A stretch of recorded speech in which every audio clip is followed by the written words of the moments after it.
Hello दोस्तों, मैं हूं रणधीर सिंह। और नरेंद्र मोदी के एक दाव से विपक्षी या उनके विरोधी चारों खाने चित हो गए।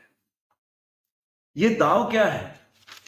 आपको बता दूं कि आप जानते ही हैं कि जब से 2024 के जो लोकसभा के चुनाव का जो रिजल्ट आया 4 जून के बाद, उसके बाद से जो काफी टाइम से उनके दल में जो उनके विरोधी थे, वो चुपचाप बैठे थे, वो एक्टिव हो गए।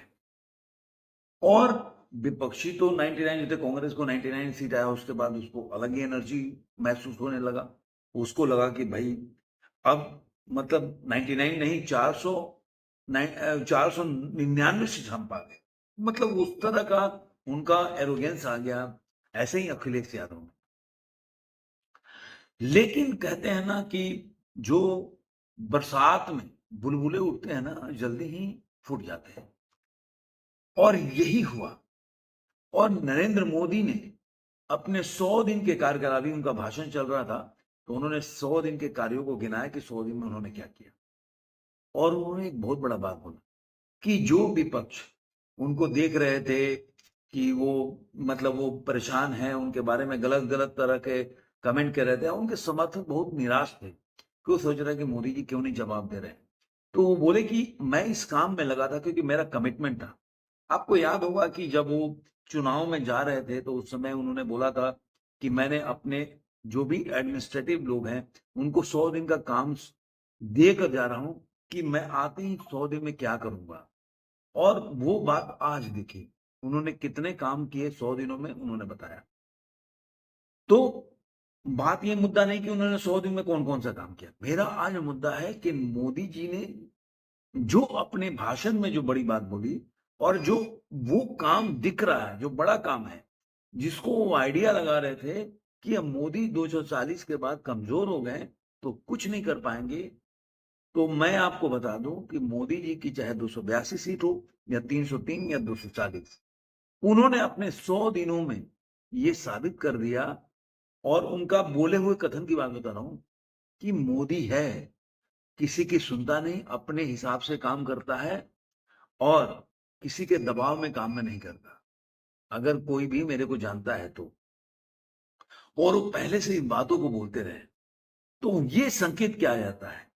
अब आप देखिए कि जो कांग्रेस से लेकर विरोधी लोग, विरोधी में देखिए कि अब मैं बोल नहीं सकता कि नितिन गडकरी ने ये भाषण क्यों दिया कि उनको प्रधानमंत्री बनाने के लिए विपक्ष ने अप्रोच किया। तो सवाल यहीं पे उठ जाता है कि भाई तुमको क्यों अप्रोच किया। हर व्यक्ति कमजोर कड़ी ढूंढता है कि अगर मान लीजिए किसी के घर में सेंध लगाना है, तो वहां का कमजोर कड़ी देखेगा। या मान लीजिए कोई दीवार तोड़ना है, दीवार तोड़ के घर में घुसना है या किले में, तो वो देखता है कि कहां से दीवारें कमजोर है, तो वहां से वो सेंधमारी करता है। तो इस स्टेटमेंट से क्या नितिन गडकरी ये मान रहे हैं कि वो कमजोर कड़ी थे और कांग्रेस ने उनको अप्रोच किया? ये तो नितिन गडकरी और कांग्रेस जाने। लेकिन इतना तो तय है कि नितिन गडकरी अपने आप में ही मानते हैं कि वो कमजोर कड़ी थे, जिसकी वजह से उनको अप्रोच किया गया प्रधानमंत्री के पद के। अब नितिन गडकरी बिना मोदी के नाम के कितनी वोट से जीत सकते हैं चुनाव, ये तो आप लोग इमेजिन कर सकते हैं। आज के टाइम में बीजेपी को लोकसभा में जो सीट मिलती है, उसमें से कितनी सीट मोदी के नाम पे मिलती है, इसके लिए ज्यादा बोलने की जरूरत नहीं है। क्योंकि आप 2014 के पहले के इलेक्शन उठा लें, जिसमें कि आप चाहे आरएसएस संघ हो, जितना दम भरता है कि मैं बहुत बड़ा ऑर्गेनाइजेशन हूं, लेकिन उसके पहले भी तो मौजूद था। लेकिन वो जीत नहीं दिला पाया जो कि एक मोदी के नाम के करिश्मे से जीत मिला। और 10 साल के एंटी इनकम्बेंसी के बावजूद भी 240 सीट लेके आए। और ये मानते हुए कि मान लीजिए कि ये मान रहे आरएसएस ने उनको सपोर्ट नहीं किया, उसके बावजूद भी आरएसएस के सपोर्ट के बाद भी अटल बिहारी वाजपेयी या 2024 14 के चुनाव के पहले का कोई भी चुनाव वो नहीं जीत पाए, जो आरएसएस के सपोर्ट के बगैर, अगर आरएसएस नहीं मानता है, तो मिस्टर मोदी ने 240 सीट 2024 में पाया। तो ये आरएसएस भी खुद मान रहा है कि उसके पावर उन्होंने सपोर्ट नहीं किया, उसके बावजूद भी वो 240 सीट ले आए। और जो वो सपोर्ट किए तब 2014 के पहले वो पावरफुल थे, तो क्या हुआ आपके सामने, ये मैं आपके विवेक पे छोड़ देता हूं। लेकिन सवाल यहां ये आता है कि मोदी ने अपने इन 100 दिनों में क्या क्या किया, जिससे कि एक सबसे बड़ा मुद्दा है वक्फ बोर्ड बिल।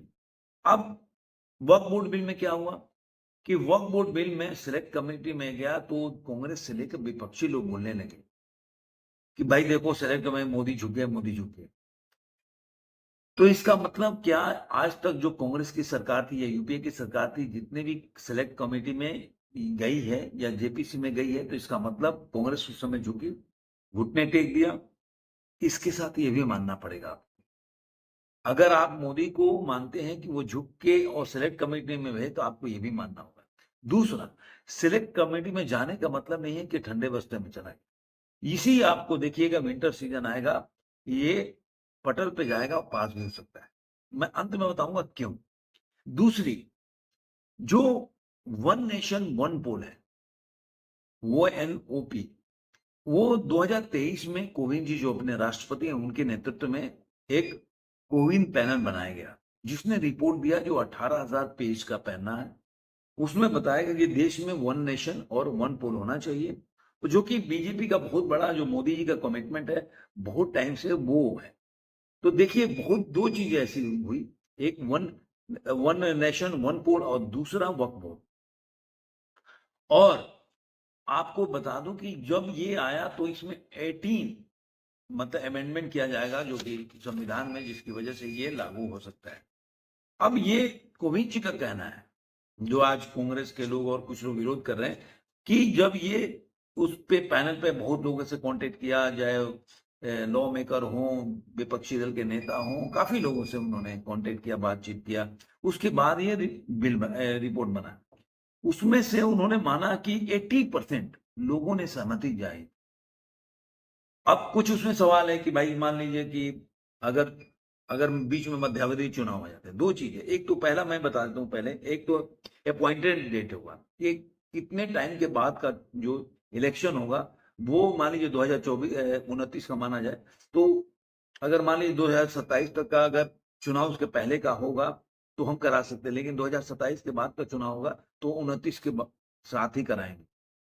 तो ये एक अपॉइंटमेंट डेट उनको बनाना पड़ेगा। और दूसरा, जो एक इलेक्टोरल जो बोलते हैं पोल, वो बनाना पड़ेगा। आप देखे होंगे कि हर हर जगह का जो लोकसभा का अलग लिस्ट होता है और राज्यसभा का जो असेंबली चुनाव होता है तो उसके वोटर लिस्ट अलग होते हैं, तो अब उसका एक ही वोटर लिस्ट बनाया जाएगा, इलेक्टोरल बोर्ड एक ही सेंट्रल होगा।